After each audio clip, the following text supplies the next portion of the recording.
Bismillahirrahmanirrahim. Assalamualaikum warahmatullahi wabarakatuh.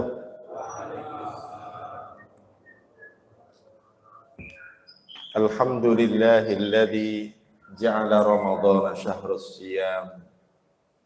Wa asyhadu an la ilaha illallah wahdahu la syarikalah al-malikul allam. Wa asyhadu anna Muhammadan abduhu wa rasuluhu khairul anam. Allahumma fassalli wa sallim wa barik ala nabiyyina wa rasulina Muhammad wa ala alihi wa sahbihi wa atsba'ihil kiram wa ba'd. Yang saya hormati para jamaah salat subuh Masjid At-Taqwa Beji, bapak-bapak, ibu-ibu, adik-adik, dan hadirin sekalian yang dirahmati oleh Allah. Alhamdulillah pada kesempatan pagi hari ini kita bisa hadir kembali di masjid kita tercinta untuk melaksanakan sholat subuh berjamaah dan dilanjutkan dengan siswa studi Islam Sabtu pagi. Mudah-mudahan kehadiran kita di masjid ini semakin menambah kualitas kedekatan kita dengan Allah Subhanahu wa taala dan kedekatan kita dengan sesama. Salawat dan salam mari kita sampaikan kepada teladan kita semua, panutan kita semua, baginda Rasulullah Muhammad sallallahu alaihi wasallam beserta keluarga beliau, para sahabat dan pengikutnya semua. Mudah-mudahan sebagai pengikutnya kita senantiasa berusaha menjadi khaira ummah, menjadi umat terbaik, menjadi ummatan wasata litakunu syuhada'a 'alan nas wa yakuna ar-rasulu 'alaikum syahida. Dan mudah-mudahan sebagai umatnya pula kita senantiasa berjuang untuk mewujudkan Islam rahmatan lil alamin. Bapak Ibu sekalian yang dirahmati oleh Allah, pagi hari ini kita membahas ayat-ayat yang sering dibaca oleh imam maupun oleh khatib di bulan Ramadan, yang saya namai dengan ayat-ayat puasa. Yang dimaksud ayat-ayat puasa di sini adalah ayat 183, 184, 185, 186, dan 187 di surat Al-Baqarah. Tadi Adinda siapa tadi sudah membacakan sebagiannya sampai apa tadi? Wala'allakum tashkurun ya. Nah, itu adalah ayat-ayat yang berkaitan dengan puasa Ramadan.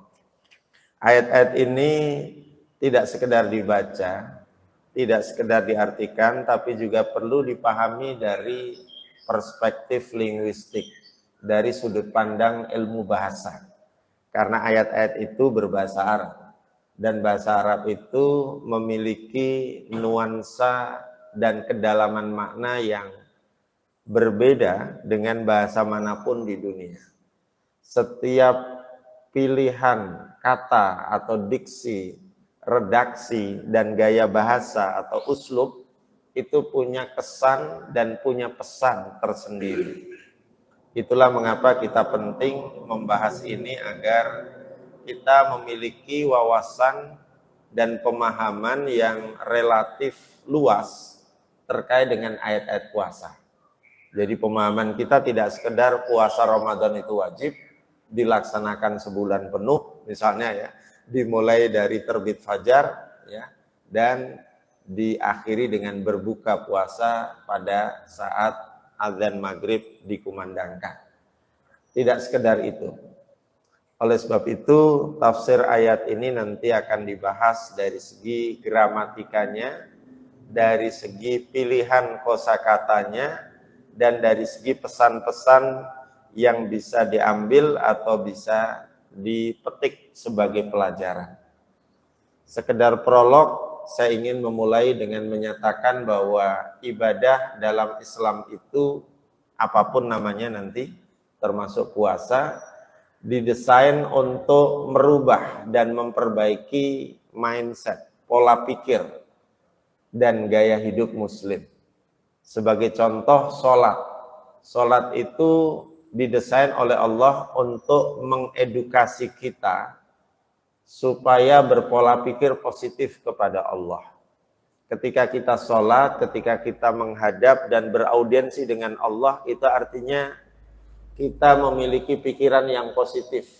Kita ingin tetap bertemu, kita tetap ingin menjalin komunikasi, dan tentu saja kita tetap berdoa kepadanya. Berdoa itu menunjukkan harapan yang positif. Tidak ada orang yang berdoa isinya sebaliknya, tidak positif alias pesimis. Selain daripada itu, sholat juga mengedukasi kita untuk bergaya hidup disiplin. Disiplin waktu, disiplin beribadah, disiplin bekerja dan sebagainya, karena sholat itu ditentukan waktu-waktunya. Inna sholata kanat alal mu'minina kitaban mauqutah. Kalau ditentukan waktunya, berarti sholat itu by design. Sholat itu sudah diagendakan waktunya sedemikian rupa supaya kita patuhi. Sholat juga mendidik kita untuk menjauhi perbuatan keji dan mungkar. Maka di antara indikator sholat yang berhasil, sholat yang bermakna adalah sesuai dengan firman Allah. Inna sholata tanha anil fahsyai wal munkar. Sesungguhnya sholat itu idealnya dapat mencegah pelakunya, orang yang sholat, dari perbuatan keji dan mungkar. Kalau sudah sholat tapi masih maksiat, kalau sudah sholat tetapi masih korupsi, berarti sholatnya belum fungsional. Sholatnya belum ngefek, belum mempengaruhi kepribadian orang itu sehingga dia tidak berakhlak mulia. Zakat, ini saya urut dari yang sering disebutkan ya, didesain untuk memperbaiki mindset bahwa harta yang kita miliki sejatinya bukan milik kita semua. Jadi jangan pernah punya anggapan bahwa harta yang dititipkan oleh Allah kepada kita itu milik kita semua. Tidak. Sebagian dari harta itu milik orang lain, milik yang berhak. Sebagian dari harta itu harus dikeluarkan, baik dalam bentuk zakat, infak, sedekah, wakaf, dan lain sebagainya. Karena itu zakat mengedukasi kita pentingnya berbagi, pentingnya menyantuni, pentingnya memberdayakan ekonomi umat dan bangsa. Sehingga dengan begitu muncul kesejahteraan atau bisa diwujudkan kesejahteraan dan keadilan sosial. Para ulama sering menyebut zakat itu sebagai rukun keadilan sosial umat Islam. Jadi kalau umat Islam itu sudah berzakat dengan baik, insya Allah akan terwujud kesejahteraan dan keadilan. Puasa, nah ini kita masuk ke puasa. Didesain oleh Allah untuk memperbaiki mindset kita, untuk menyerahkan diri kita kepada pemiliknya. Mengapa menyerahkan diri? Karena Allah menghendaki kita untuk menahan diri, tidak makan, tidak minum, tidak berhubungan suami istri di siang hari. Dan pasti akibat dari pengekangan hawa nafsu, karena manusia itu punya nafsu, nafsu makan, nafsu minum, hasrat hubungan seksual gitu ya, dan itu dipantang, ditahan, dikelola, itu berarti kita harus menyerahkan diri kita sepenuhnya kepada Allah. Bagaimana rasanya lapar, bagaimana rasanya haus, bagaimana rasanya menahan nafsu. Sehingga dengan begitu orang yang berpuasa itu orang yang diharapkan bisa lebih dekat lagi dengan Allah Subhanahu wa Ta'ala. Di saat kita berpuasa, meskipun dalam kondisi sepi, tidak ada orang yang melihat, karena kita pasrah dan tawakal kepada Allah, di dalam diri kita tumbuh rasa diawasi. Allah Maha Hadir, Allah menyaksikan gerak-gerik hidup kita. Sehingga meskipun di kamar mandi dalam kondisi haus, tidak curi-curi minum di saat kita mandi atau di saat kita memenuhi hajat yang lain. Jadi dengan berlatih sabar, jujur, merasa diawasi Allah, kita berupaya menjadi hamba yang bertakwa. Hamba yang bertakwa itu adalah hamba yang dicintai oleh Allah Subhanahu wa taala. Makanya dalam hadis qudsi Allah menjadikan puasa itu bukan semata-mata ibadah yang pahalanya, nilainya kembali kepada yang berpuasa, tetapi ibadah puasa itu dimiliki oleh Allah. As-saumu li wa ana abdi bihi. Wa ana azzi bihi. Puasa itu milikku dan akulah yang akan membalas pahala orang-orang yang berpuasa sesuai dengan kasih sayang Allah Subhanahu wa taala. Puasa Ramadan yang kita jalani hari ini mohon maaf nih, lupa belum dirubah ya. Sudah mencapai kurang lebih 25% ya, sudah 1 pekan ya. Yang insya Allah nanti kita akan berlebaran di tanggal 31 ya. Secara fikih puasa Ramadan itu ada batas akhirnya. Tetapi yang tidak boleh selesai dan berakhirnya di tanggal 30 atau 29. Kalau kebetulan 1 bulannya itu 29. Tetapi yang tidak boleh selesai dan berakhir adalah transformasi spiritualnya. Puasa sudah selesai nanti ketika kita berlebaran. Tetapi buah dari ibadah Ramadan harus tetap dipetik dan terus dikembangkan. Perubahan menjadi lebih baik, menjadi lebih bermakna, lebih bermanfaat dalam hidup ini sebagai ibadah, sebagai buah dari ibadah itu harus berlangsung sepanjang hayat. Jadi kalau bisa puasa itu ditindaklanjuti nanti dengan istiqomah sehingga sesuai dengan hadis Nabi, dan ini janji yang luar biasa memotivasi kita. Man shoma Ramadana summa atba'ahu sittan min Syawal fadzalika kasomid dahr. Siapa yang berpuasa Ramadan lalu diikuti dengan puasa 6 hari di bulan Syawal, maka integrasi atau gabungan puasa Ramadan dan puasa Syawal itu nilainya 1 tahun, sama dengan 1 tahun. Menurut Imam Nawawi, mengapa kalkulasinya disetarakan dengan ibadah puasa 1 tahun? Karena rumus kebaikan itu dikali 10. Sesuai ayat, man jaa bil hasanati falahu asyru amsalihah. Siapa yang berbuat kebaikan, maka pahalanya dilipat gandakan 10 kali. 1 bulan Ramadan kita berpuasa kali 10, nilainya sama dengan 10 bulan. 6 hari kita berpuasa dikali 10, 6 hari di bulan Syawal, sama dengan berapa? 60 hari. 60 hari sama dengan 2 bulan. 10 bulan plus 2 bulan berarti sama dengan 12 bulan. Tapi bukan hanya sekedar spiritualitasnya. Kalau itu dilihat dari segi nilai spiritualitasnya. Ternyata dilihat dari perspektif yang lain, yaitu nilai-nilai edukasi maupun kesehatan. Ternyata menurut riset, manusia itu memang perlu berpuasa yang nilainya setara setahun. Penelitian seorang peraih hadiah Nobel di bidang kesehatan dari Jepang, saya lupa namanya, Osumi kalau nggak salah, menyatakan bahwa manusia itu perlu melaparkan diri, bahasa dia begitu, tapi bahasa kita puasa, dalam setiap 10 hari itu 1 hari, puasa 1 hari untuk 10 hari. Dan minimal melaparkan dirinya itu selama kurang lebih 8 jam. Puasa kita, puasa Ramadan terutama di Indonesia itu rata-rata 13 jam, 13 sampai 14 maksimal. Ternyata ketika kita melaparkan diri, Dan di saat asupan makanan yang kita masukkan ke dalam tubuh kita itu habis, tubuh kita mencari sisa-sisa makanan yang terselip di tumpukan daging kita. Apakah dalam bentuk kolesterol, sampah. Di dalam tubuh kita itu ada sampahnya itu.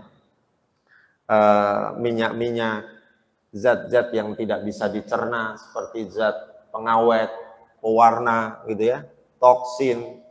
Itu diurai semua oleh tubuh kita menjadi makanan.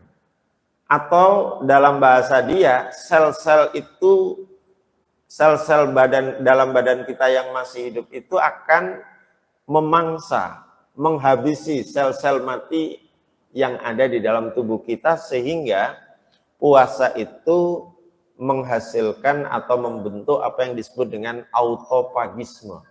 Autofagisme itu semacam sapu raksasa dalam bahasa dia, yang bisa menyapu segala sisa-sisa makanan, ya, sampah, racun, zat pengawet, pewarna, dan lain sebagainya, untuk diusir dari diri kita, dikeluarkan, baik melalui urin, keringat, dan juga ada yang diolah menjadi energi.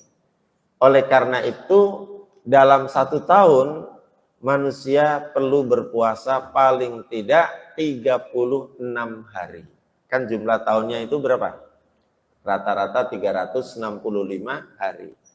Jadi nilai puasa, kata Nabi, puasa Ramadan plus puasa 6 hari di bulan Syawal itu sama dengan 1 tahun, itu telah terbukti secara medis menyehatkan badan kita. Baik, Bapak Ibu sekalian yang dirahmati oleh Allah, kita akan membahas ayat-ayat tentang puasa Ramadan ini dari perspektif linguistik. Dan kajian kita nanti difokuskan pada ayat 183, 84, 185, 186, dan 87 surat Al-Baqarah. 5 ayat. Tadi sudah dibaca oleh adik kita. Baik, Bapak Ibu sekalian, karena waktunya terbatas, saya ingin mulai ayat tentang puasa ini didahului sejumlah ayat yang berisi tentang hal-hal yang keras, hal-hal yang perlu perjuangan. Apa yang dimaksud hal-hal yang keras itu? Satu, di sini perlu ada kaitan dengan kisos. Nah, itu ayat di surat Al-Baqarah 177, 178, 179, 180, 181 sampai 182 itu berisi tentang hal-hal yang berat.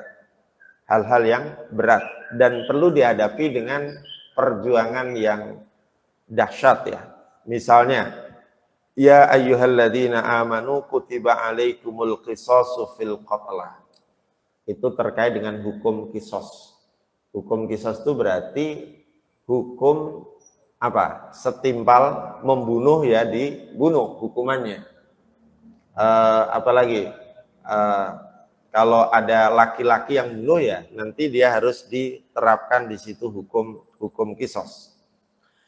Kemudian selain diawali dengan hal-hal yang keras, hal-hal yang menuntut perjuangan, juga dikaitkan dengan takwa. Jadi ayat-ayat tentang puasa itu didahului dan juga nanti dilanjutkan dengan takwa.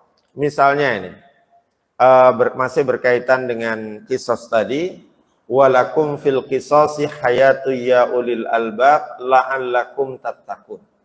Seolah-olah Allah ingin berpesan begini, bahwa penegakan hukum yang keras atau tegas dan terhadap pelanggaran yang berat itu ada nilainya yang luar biasa di balik itu. Ada hikmahnya. Dan supaya kita menjadi orang yang bertakwa. Bernilai bagi ulul albab, bagi cerdik cendikia. Jadi hukuman-hukuman berat itu tentu punya efek jera kalau ditegakkan. Di Indonesia ini hukumannya itu masih lembek. Apalagi sistem hukumnya masih gampang dibeli. Suap sana, suap sini, KUHP kasih uang habis perkara gitu. Sehingga kalau ditegakkan secara tegas sesuai dengan hukum, misalnya hukum agama kita, kalau kita mau memberlakukannya, itu mestinya korupsi bisa habis kalau tangannya dipotong, ya kan? Ini masalahnya nggak dipotong, yang dipotong malah hukumannya. Sehingga ya kalau bahasanya para narapidana koruptor itu berkelakuan baik gitu ya, apalagi mau bayar gitu ya, hukumannya bukan hanya dipotong, bebas gitu ya. Akhirnya seperti itu. Oke, jadi ayat tentang puasa didahului dengan hal-hal yang keras, sekaligus dibarengi dengan takwa. Ini maknanya bahwa puasa nantinya itu memang harus dikerjakan dengan perjuangan dan sekaligus kesabaran. Kita mesti setiap hari berjuang untuk melawan rasa kantuk ketika harus bangun untuk santap sahur. Dan ketika kita bangun di awal waktu atau di sepertiga malam terakhir itu, kalau tidak diawali niat yang kuat, dibarengi dengan tekad yang bulat, itu mustahil. Karena kita berada di zona nyaman. Nyamannya jam segitu tidur. Tidurnya nyenyak. Tapi kita berusaha keluar dari zona nyaman dengan bangun. Nah, itu relevansi atau munasabahnya. Jadi puasa menghendaki kebulatan tekad kita untuk berjuang dengan penuh kegigihan dan sekaligus dibarengi dengan kesabaran. Karena itu Nabi menyatakan bahwa as-saumu nisfus sabri. Puasa itu setengahnya adalah kesabaran. Jadi dengan dilatih melakukan hal-hal yang keras, hal-hal yang berat maksud saya, dan memerlukan effort atau perjuangan, maka kita mau tidak mau harus menjadi pribadi yang sabar. Oleh karena itu puasa, kalau kita lihat ayatnya, itu menggunakan kata asyam. Menurut para ulama, as-saum dengan asyam itu meskipun akar katanya sama, dari kata soma yasumu sauman wa siyaman, asyam itu merupakan istilah yang digunakan untuk menunjukkan ibadah puasa. Nanti ada as-saum juga dipakai di dalam Al-Quran, tapi lebih berkaitan dengan aspek tertentu dari puasa. Misalnya, inni nadartu lirrahmani sauma falan ukallimal yauma insiya. Itu puasanya Ibunda Maryam, Ibunda Nabi Isa. Puasa apa? Puasa bicara. Tidak mau berbicara, alias tutup mulut. Ketika beliau dibuli, dicaci maki, dipersekusi oleh kaumnya. Mengapa dipersekusi? Dibuli karena dia hamil, dia mengandung, tapi tidak jelas, tidak ketahuan siapa suaminya. Ya, padahal Maryam dikenal sebagai wanita yang baik-baik. Gara-gara dia hamil, dia dituduh telah selingkuh, dituduh telah mungkin ya berhubungan suami istri dengan laki-laki yang tidak jelas. Maka dia dicaci maki. Ketika dicaci maki itu, dia bernadar untuk tidak ngomong sepatah kata pun. Biarkan nanti bayi yang lahir dari rahimnya itu yang nanti akan menjelaskan. Secara bahasa, as-saum maupun asyam itu maknanya adalah al-imsak. Al-imsak itu menahan diri. Nah, cuman dalam konteks di masjid-masjid kita ketika disebut imsak itu seolah-olah sudah mulai puasa. Padahal itu dimaksudkan untuk apa?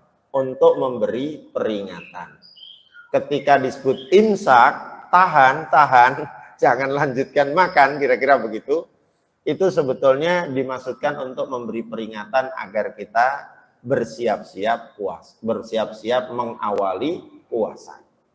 Kalau tidak salah, imsaknya di masjid-masjid kita itu 10 menit sebelum adzan subuh. Jadi kalau dengar imsak, dan makannya belum selesai, lanjutkan. Jangan tanggung nanti keselak gitu ya. Jadi pastikan bahwa 10 menit lagi itu adzan subuh. Jadi kira-kira kalau mau afdol ya biar ada waktu untuk kumur-kumur, untuk gosok gigi. Ya kira-kira 8 menit setelah imsak itu sudah harus diakhiri makan minumnya ya. Jadi imsak itu artinya menahan diri. Wal imtina itu artinya berpantang. Berpantang itu ya menahan diri juga. Dengan tidak makan, tidak minum ya, tidak berhubungan suami istri dan melakukan hal-hal yang membatalkan puasa min tulu'il fajri as-shadiq ila ghurubis syamsi biniyatil ibadah wa taqarrub ilallahi subhanahu wa ta'ala. Jadi ibadah puasa ini dari segi fikihnya mengharuskan kita berniat. Cuman memang di dalam pemahaman atau istihad fikihnya itu niat itu beragam. Di Indonesia karena mayoritas mengikuti mazhab Syafi'i, niatnya dilafalkan, niatnya dibunyikan. Cuman karena memang redaksinya itu bukan dari Nabi, kadang-kadang beragam tuh. Yang awalnya benar ya, nawaitu soma godin an adai, sampai situ benar. Fardhi syahri, ada yang Ramadona, ada yang Ramadoni, ada yang hadihis sanati, ada yang hadihis sanata. Saya setiap tahun tuh seringkali ditanya oleh kawan, kan yang betul yang mana sih gitu. Saya jawab sederhana, yang betul niat itu tidak perlu dilafalkan, cukup ada di dalam hati kita. Karena apa? Karena niat itu adalah perbuatan hati, bukan perbuatan lisan. Saya tegas lagi, andai saudara tidak mengucapkannya, dan hati saudara memang sudah bertekad, sudah berazam, sudah mau, ya pada saat mau sahur itu kan berarti sudah niat kan, insya Allah puasanya tetap sah. Jadi nggak usah khawatir, nggak usah ragu, kalau tidak mengucapkan itu kemudian puasanya batal atau tidak sah. Saya juga sering pertegas lagi bahwa sebetulnya ketika kita memasuki malam 1 Ramadan dan hati kita sudah kita niatkan, kita sudah berniat untuk puasa 1 bulan penuh, itu juga cukup. Jadi bisa niatnya gelondongan 1 bulan ya. Walaupun ada yang berpendapat lebih baik setiap malam. Tapi kelemahannya kalau setiap malam itu bisa jadi kalau masih pandangannya niat itu harus dilafalkan, bisa lupa atau bisa keburu ketiduran tahu-tahu bangun setelah subuh misalnya. Baik, Bapak Ibu sekalian yang dirahmati oleh Allah, saya ingin sedikit menambahkan mengapa dilafalkan. Mungkin salah satu argumennya adalah untuk meneguhkan, menguatkan apa yang sudah ada di dalam hati. Yang kedua, sebagian orang itu baru merasa yakin, tidak ragu-ragu lagi kalau sudah diucapkan. Itu mirip-mirip dengan ketika Bapak Ibu dulu jatuh cinta pada pasangannya. Ada yang cukup dengan pandangan saja itu sudah kelihatan nih bahwa dia mencintai. Tapi ada yang perlu diekspresikan dengan ungkapan I love you gitu kan. Jadi ungkapan I love you itu adalah penguat, penegas bahwa kita memang mencintai pasangan kita. Baik, saya kembali ke persoalan awal tadi bahwa niat itu adanya di dalam hati dan karena itu kita cukup meniatkan ibadah yang mau kita kerjakan itu dalam hati kita. Bapak Ibu sekalian yang dirahmati oleh Allah, ayat puasa itu diawali dengan ya ayyuhalladzina aman. Wahai orang-orang yang beriman. Yang dipanggil itu bukan ya ayyuhalladzina aslamu, wahai orang-orang yang berislam. Mengapa yang beriman yang dipanggil? Karena iman itu penggerak. Iman itu energi yang menggerakkan kita untuk mau meresponi panggilan Allah Subhanahu wa taala. Dari perspektif Allah, ya ayyuhalladzina amanu itu merupakan panggilan kasih sayang dan cinta. cinta Allah kepada kita, kepada orang-orang yang beriman. Kalau Allah itu mencintai kita, Allah menyapa, Allah mengajak kita berdialog, Allah memanggil kita untuk melakukan sesuatu yang pasti baik. Tidak mungkin Allah memanggil kita terus, hai orang-orang yang beriman, bermaksiatlah. Nggak mungkin itu. Pasti isinya adalah yang baik-baik. Itu dari perspektif Allah. Dari perspektif kita, orang yang dipanggil, munada, mukhotob di sini, itu merupakan panggilan ketaatan. Panggilan keikhlasan untuk bersikap sami'na wa ata'na. Jadi kalau Allah memanggil kita orang yang beriman, itu idealnya direspon, dijawab. Dijawab dengan apa yang diperintahkan oleh Allah itu dilaksanakan. Maka kemudian dilanjutkan dengan kutiba alaikumusiyam. Puasa telah diwajibkan kepada kalian. Dari perspektif linguistik, mengapa menggunakan kata ala di ayat yang lain atau di redaksi yang lain ada yang li? Kalau ada ala dikaitkan dengan kutiba, itu maknanya ada ilzam, ada kewajiban, ada tugas yang harus dilaksanakan. Dan tugas itu pasti tidak ringan. Pasti perlu perjuangan untuk mewujudkannya. Maka di sini ada yang menarik lagi, mengapa Allah tidak memunculkan kata Allah sebagai fa'il, kataballahu alaikumusiyam, tapi kutiba. Dari perspektif linguistik atau kebahasaan, puasa ini sudah dikenal baiknya, dikenal manfaatnya, sehingga tidak perlu lagi Allah muncul di situ. Jadi puasa telah diwajibkan. Kalau ditanya siapa yang mewajibkan, kalau dalam konteks ini, konteks ibadah puasa Ramadan, ya pasti Allah. Apalagi tadi yang memanggil juga Allah. Gitu. Dikenalnya puasa itu dipertegas oleh Allah dalam lanjutan ayat berikutnya. Kama kutiba alal ladina min qablikum. Sebagaimana puasa telah diwajibkan kepada umat-umat terdahulu. Berarti puasa yang dikerjakan oleh umat Nabi Muhammad ini bukan yang pertama dan bukan yang baru, tapi merupakan kelanjutan dari puasa-puasa sebelumnya. Hanya mungkin tata caranya tidak sama persis, tetapi esensi puasanya kurang lebih sama. Esensi puasanya sama. Bapak Ibu sekalian yang dirahmati oleh Allah, panggilan iman, panggilan kasih sayang Allah dan panggilan ketaatan kita itu harus menjadi dasar, harus menjadi landasan ibadah puasa kita. Artinya apa? Seperti disabdakan oleh Nabi, man soma, nanti juga ada redaksi man qoma ramadhana imanan wahtisaban ghufira lahu ma taqaddama min dhanbi. Siapa yang berpuasa karena iman dan mengharapkan ridho Allah, mengharapkan pahala dari Allah, maka dosa masa lalunya akan diampuni. Jadi iman inilah yang menjadi energi positif menggerakkan kita untuk meresponi panggilan Allah berupa puasa tadi.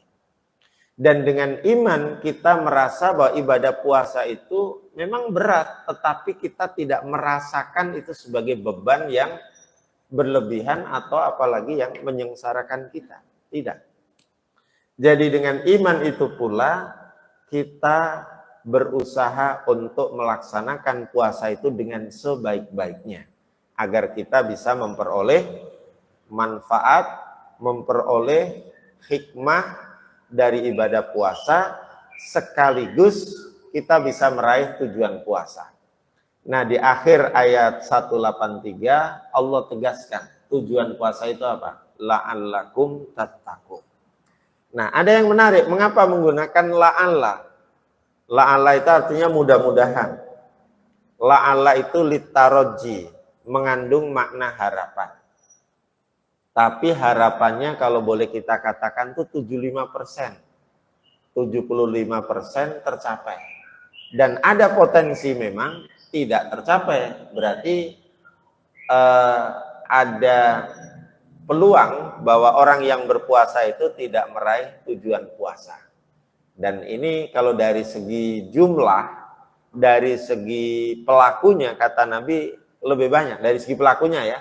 Tapi kalau tadi dari segi bahasa, penggunaan la'alla itu berbeda dengan laita. Kalau laita itu kebalikannya, litamanni. Kalau la'alla itu litaroji. Nah, dalam kenyataannya kata Nabi, banyak orang yang berpuasa, tetapi yang diperoleh dari puasanya hanya 2 saja. Kam min shaimin laisa lahu min siyamihi illal ju' wal atos. Ini bukan atos bahasa Jawa apalagi Sunda ya. Atos dalam arti apa? Dahaga, haus. Banyak orang yang berpuasa tapi yang diperoleh hanya 2. Lapar dan dahaga. Kalau cuma dapat 2 itu ya wajar. Puasa itu kan tidak makan, tidak minum, ya berarti lapar dan haus. Tapi kalau dapatnya cuma itu, sia-sia, percuma, kira-kira begitu. Makanya dengan kita berpuasa yang didahului dengan panggilan iman tadi, Allah mengharapkan kita selain meraih tujuan puasa, la'allakum tattaqun, juga meraih ampunan. Itulah mengapa Nabi menyertakan ghufira lahu ma taqaddama min dzanbih.